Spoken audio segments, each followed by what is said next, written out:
Good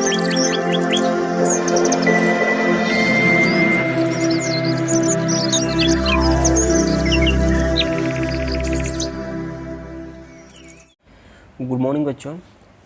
तो आज की क्लास में हम लोग पढ़ेंगे क्लास 9th का मैथ पॉलिनोमियल। तो पॉलिनोमियल पढ़ने से पहले हम लोग कुछ इसके बेसिक कॉन्सेप्ट के बारे में पढ़ लेते हैं। आप शायद 8वीं क्लास में पढ़े होंगे वेरिएबल और कांस्टेंट के बारे में। तो सबसे पहले हम यहाँ पे पढ़ लेते हैं वेरिएबल। तो वेरिएबल मीन्स होता है चर, और चर होता क्या है, हमारे जितने भी अल्फ़ाबेट के लेटर हैं, अक्षर हैं, वे सभी हमारे क्या है, वेरिएबल हैं। जितने भी ABCD के अक्षर हैं, चाहे वो X हो, Y हो, Z हो, T हो, S हो, P हो, कोई भी हो, सब क्या है हमारा, सब वेरिएबल है, सब चर हैं। लेकिन बात ये है कि वेरिएबल का मान हमेशा चेंज होता रहता है, हमेशा बदलता रहता है, वो अस्थायी नहीं है वेरिएबल।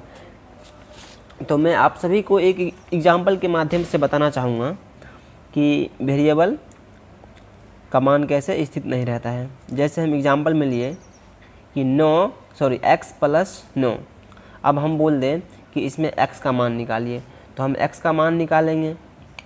तो x का मान आया, कितना आया, 9 आया ना। अब हम दूसरा एक लेते हैं एग्जाम्पल, ले लिए हम x - 6। तो हम इसमें हम बोले आपको कि बाबू यहाँ से तुम x का मान निकालो, तो हम x का मान तो निकाल लेंगे। x = ये यहाँ पे -6 है, तो हम शून्य के साथ ले हम जाएंगे तो क्या आएगा, प्लस में आएगा हमारा। तो लिखिए प्लस।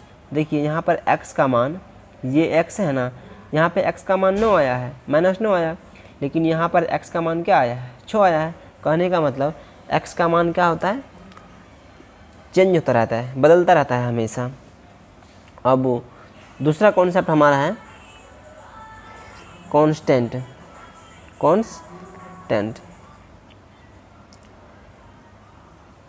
अचर। अब अचर क्या होता है बच्चों, जितने भी हमारे रियल नंबर हैं वे सभी क्या होते हैं, कांस्टेंट होते हैं। अर्थात जितने भी वास्तविक संख्या हमारे सब क्या है, कांस्टेंट हैं, अचर हैं। चाहे वे माइनस में हो, चाहे प्लस में हो, चाहे बट्टा में है, उस पर निर्भर नहीं करता है। जितने भी रियल नंबर है सब क्या है, कांस्टेंट हैं। जैसे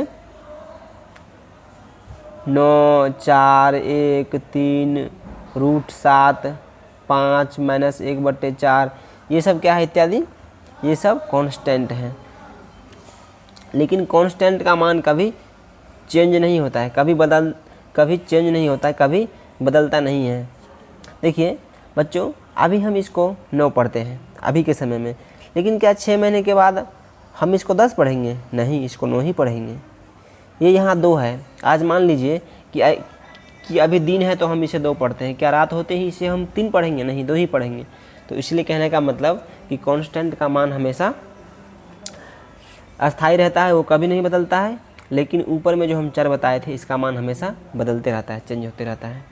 तो आइए, और फिर हमारा अगला कॉन्सेप्ट है बीजीय व्यंजक। दूसरा कॉन्सेप्ट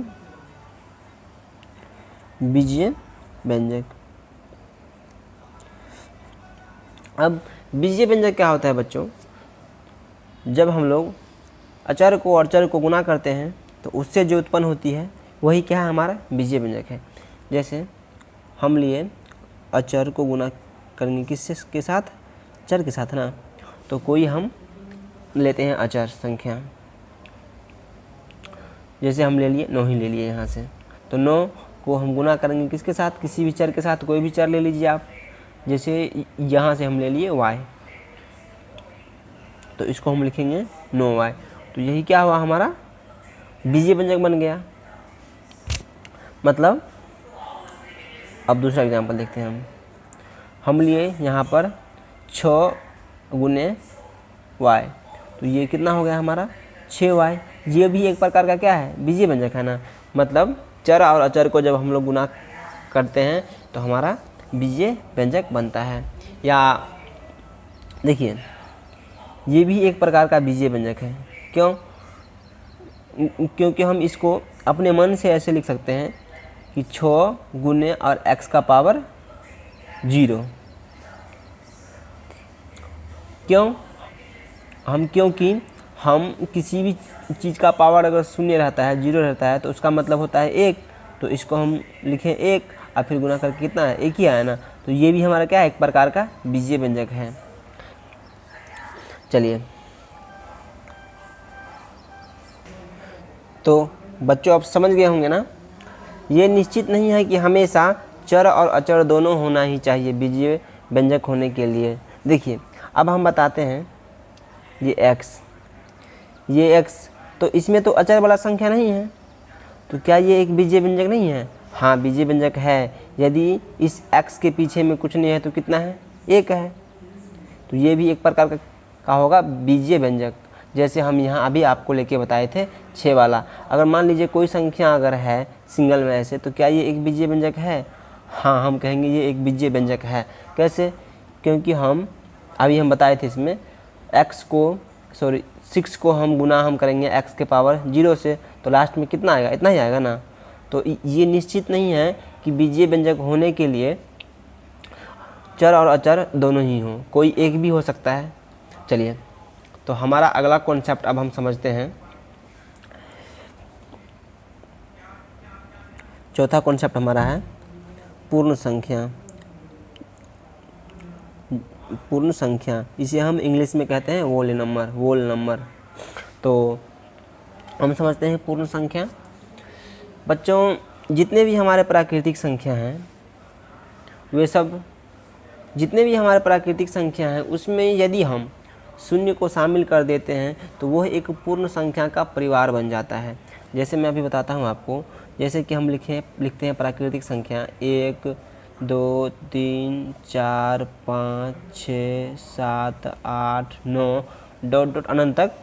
ये एक क्या है, प्राकृतिक संख्या का परिवार है। लेकिन इसमें जब हम लोग शून्य शामिल कर देते हैं तो यही क्या हो गया, हमारा पूर्ण संख्या का परिवार।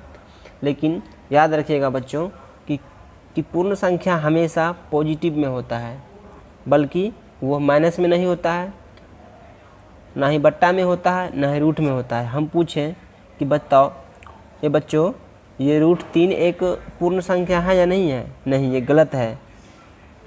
-3 एक पूर्ण संख्या है या नहीं है? नहीं, ये भी गलत है। 1/2 एक पूर्ण संख्या है या नहीं है? नहीं, गलत है। बच्चों, आप हमेशा याद रखेंगे कि पूर्ण संख्या कभी भी रूट में नहीं होता है, ना ही माइनस में होता है, और ना ही बट्टा में होता है। पूर्ण संख्या जब भी होगा तो वो हमेशा पॉजिटिव में होगा, चाहे 0 के रूप में होगा। ठीक ना बच्चों? इतना समझ गए होंगे आप लोग, आशा करते हैं। और इसके बाद हम लोग इससे आगे हम पढ़ेंगे अगले वीडियो में। तब तक के लिए बाय, थैंक यू।